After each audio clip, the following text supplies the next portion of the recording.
Hello दोस्तों, नमस्कार। कैसे हो आप? सब अच्छे होंगे। दोस्तों, आज हम बात करेंगे राजस्थान के भौतिक प्रदेशों के बारे में। जो भी क्वेश्चन है सब एग्ज़ाम में पूछे गए क्वेश्चन है और एग्ज़ाम के अकॉर्डिंग है, तो आप वीडियो को एंड तक जरूर देखना। भौतिक शब्द का तात्पर्य है तो वह है पृथ्वी की संरचना से।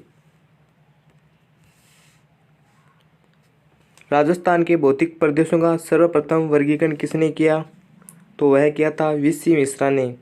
कब किया? 1967-68 में इन्होंने राजस्थान के भौतिक प्रदेशों को 7 भागों में बांटा था।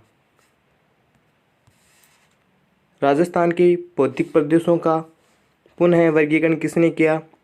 तो वह किया था डॉक्टर रामालोचन ने। कब किया? 1972 में इन्होंने भौतिक प्रदेशों को 4 भागों में बांटा था। निम्न में से कौन राजस्थान के भौतिक प्रदेश का भाग है? तो पश्चिम का मरुस्थल, मध्य की अरावली, उत्तर पूर्व का उपजाऊ मैदान, दक्षिण पूर्व का पठारी प्रदेश, ये सभी हैं। तो हो जाएगा उपयुक्त सभी। ये डॉक्टर रामालोचन ने बांटे थे वो भाग हैं। पश्चिम का मरुस्थल राजस्थान के कुल भूभाग पर कितना प्रतिशत है? तो वह है 61.11% भाग पर। पश्चिम के मरुस्थल पर कितनी प्रतिशत जनसंख्या निवास करती है? तो वो आपकी 40% जनसंख्या निवास करती है। तो इसका क्षेत्रफल तो है 61.11% और यहाँ पे जनसंख्या वो करती है 40% निवास। क्षेत्रफल व जनसंख्या की दृष्टि से राजस्थान का सबसे बड़ा भौतिक प्रदेश कौन सा है? तो वह है आपका पश्चिम का मरुस्थल। इसका क्षेत्रफल है 60.11% और यहाँ पे जनसंख्या करती है 40% निवास। पुरानी बरखान सर्वाधिक कहाँ पे मिलती हैं? तो पुरानी बरखान सर्वाधिक मिलती हैं जैसलमेर जिले के अंतर्गत। और नई बरखान की बात करें तो वो मिलती हैं चूरू जिले के बालेरी गांव में। राजस्थान में सर्वाधिक रण कहाँ पे पाए जाते हैं? तो राजस्थान में सर्वाधिक रण पाए जाते हैं जैसलमेर में, जैसे लावा रण, पोखरण, भाखरी रण। अगर पोखरण की हम बात करें तो यहाँ पे 2 बार परमाणु परीक्षण हुआ है। पहला परमाणु परीक्षण हुआ है 18 मई 1976 को और दूसरा परमाणु परीक्षण हुआ है 11 व 13 मई 1998 को। क्षेत्रफल की दृष्टि से सबसे बड़ा रण कौन सा है? तो वो है आपका थोब रण, जो बाड़मेर जिले में स्थित है। गोचनी फसल सर्वाधिक कहाँ की जाती है? तो गोचनी फसल सर्वाधिक की जाती है जैसलमेर जिले के अंतर्गत। गोचनी का अर्थ है गेहूं व जौ के साथ चना बोना ही गोचनी फसल कहलाती है। कालीबंगा व पीलीबंगा सभ्यता किस जिले में है? तो वो आपके हनुमानगढ़ जिले में है, कालीबंगा और पीलीबंगा सभ्यता। अगर गंगानगर हनुमानगढ़ की बात करें तो यहाँ पे जो नदी बहती है वो है आपकी घग्गर नदी। सेम की समस्या किसके कारण उत्पन्न हुई? तो जिप्सम के कारण सेम की समस्या उत्पन्न हुई। सेम की समस्या को दूर कैसे किया जा सकता है? तो सेम की समस्या को दूर करने के लिए जो जिप्सम की परत है उसको निकाल दिया जाए और अधिक से अधिक सफ़ेदे के पेड़ लगा दिए जाए। सफ़ेदे का वैज्ञानिक नाम है यूकेलिप्टस। सफ़ेदे का पेड़ एक दिन में 1000 से अधिक जल अवशोषण करने की क्षमता रखता है। तो हो जाएगा आपका उपयुक्त दोनों। राजस्थान के किन 2 जिलों में कोई भी नदी नहीं बहती है? तो बीकानेर और चूरू जिले में कोई भी नदी नहीं बहती है। राज्य का सर्वाधिक ठंडा व गर्म जिला कौन सा है? तो सर्वाधिक ठंडा और गर्म जिला है चूरू। यहाँ पे सर्वाधिक गर्मी पड़ती है और सर्वाधिक ठंड भी यहीं पे पड़ती है। कुंवड़ पट्टी या बाकी पट्टी किस क्षेत्र में है? तो वो है आपके नागौर से अजमेर के बीच का जो क्षेत्र है उसको कुबड़ पट्टी या बाकी पट्टी क्षेत्र के नाम से जाना जाता है। इस क्षेत्र में जो जल है वो है फ्लोराइड युक्त, जिसके सेवन करने से दांतों का पीलापन और हड्डियों का कमज़ोर हो जाना आदि समस्या उत्पन्न हो जाती है।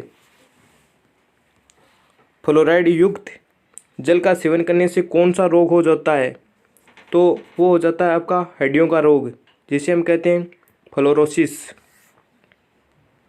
राजस्थान में कुल डेजर्ट जोन कितने हैं?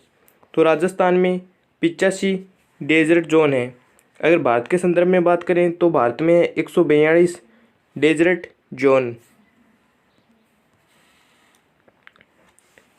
मध्यवर्ती अरावली राजस्थान के कुल भूभाग पर कितने प्रतिशत है?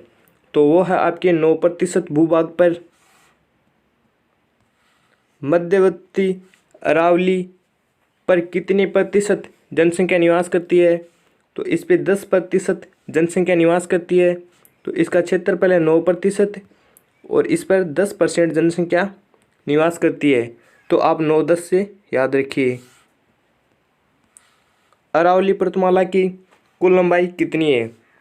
तो अरावली पर्वतमाला की कुल लंबाई है 692 किलोमीटर, जो आपके गुजरात, राजस्थान, हरियाणा और दिल्ली के अंतर्गत अरावली विस्तृत है। राजस्थान में अरावली पर्वतमाला की कुल लंबाई कितनी है? तो राजस्थान में अरावली पर्वतमाला की कुल लंबाई है 550 किलोमीटर। अगर ऐसे पूछ ले कि अरावली का राजस्थान में कुल कितना प्रतिशत है, तो 80% राजस्थान में है अरावली का। अगर क्षेत्रफल पूछ ले कि अरावली का क्षेत्रफल कितना है, तो वो है आपका 99,77 वर्ग किलोमीटर। अरावली पर्वतमाला का सर्वाधिक विस्तार किस जिले में है? तो अरावली का सर्वाधिक विस्तार है वो है उदयपुर जिले के अंतर्गत। अगर न्यूनतम विस्तार की बात करें तो वो है आपके अजमेर जिले के अंतर्गत। अरावली पर्वतमाला पर सबसे ऊंचा बसा हुआ शहर कौन सा है? तो वो है आपका माउंट आबू सबसे ऊंचाई पे बसा हुआ शहर है। अगर न्यूनतम नीचे बसा हुआ शहर की बात करें तो वो है आपका अजमेर। निम्न में से कौन सा दर्रा सही है? तो जो बर्द दर्रा है वह अजमेर में है, पोखरी दर्रा भी अजमेर में है, रूपगढ़ या स्वरूपगढ़ या सूराघाटा वो भी अजमेर में है, पीपली दर्रा, कुचवारी दर्रा ये भी अजमेर में है। तो उपयुक्त सभी यहाँ पे सही है। अरावली पर्वतमाला की सबसे ऊंची चोटी कौन सी है? तो सबसे ऊंची चोटी है गुरु शिखर, जिसकी ऊंचाई है 1722 या 1727 मीटर। अगर यहाँ से बात करें शेर चुट्टी की ऊंचाई, तो इसकी ऊंचाई है 1597 मीटर। और जरगा की बात करें तो इसकी है 1441 मीटर। और तिलवाड़ा की बात करें तो इसकी ऊंचाई है 1442 मीटर। अरावली पर्वतमाला को अन्ना सागर की फाड़ी के नाम से किस जिले में जाना जाता है? तो इसको अन्ना सागर के नाम से अजमेर ज़िले में जाना जाता है। अगर जयपुर की बात करें तो यहाँ पे इसको गलताजी की फाड़ी के नाम से जाना जाता है। सीकर की बात करें तो यहाँ पे इसको हर्षनाथ की फाड़ी के नाम से जाना जाता है। और उदयपुर ज़िले में इसको जरगा फाड़ी के नाम से जाना जाता है। नदियों द्वारा जहाँ पे तलछट अवसाद को जमा किया जाता है उस प्रदेश को क्या कहते हैं? तो उस प्रदेश को कहते हैं भाबर प्रदेश। अगर तराई प्रदेश की बात करें तो जहाँ पे नदियों का पानी पुनः बहता हुआ दिखाई देता है उसे तराई प्रदेश कहते हैं। अगर बागर प्रदेश की बात करें तो जहाँ पे नदियों का पानी प्रतिवर्ष नहीं पहुँचता है उसे बागर प्रदेश कहते हैं। अगर खाद्य प्रदेश की बात करें तो जहाँ पे नदियों का पानी प्रतिवर्ष पहुँच जाता है उसे खाद्य प्रदेश कहते हैं। माही का मैदान किन जिलों में है? तो बांसवाड़ा, प्रतापगढ़, डूंगरपुर इन तीनों जिलों में माही का मैदान विस्तृत है। तो यहाँ से हो जाएगा आपका उपयुक्त सभी। दोस्तों ये थे हमारे पहले पार्ट के क्वेश्चन। आपको कैसे लगे? अच्छे लगे हो तो कमेंट करके बताना।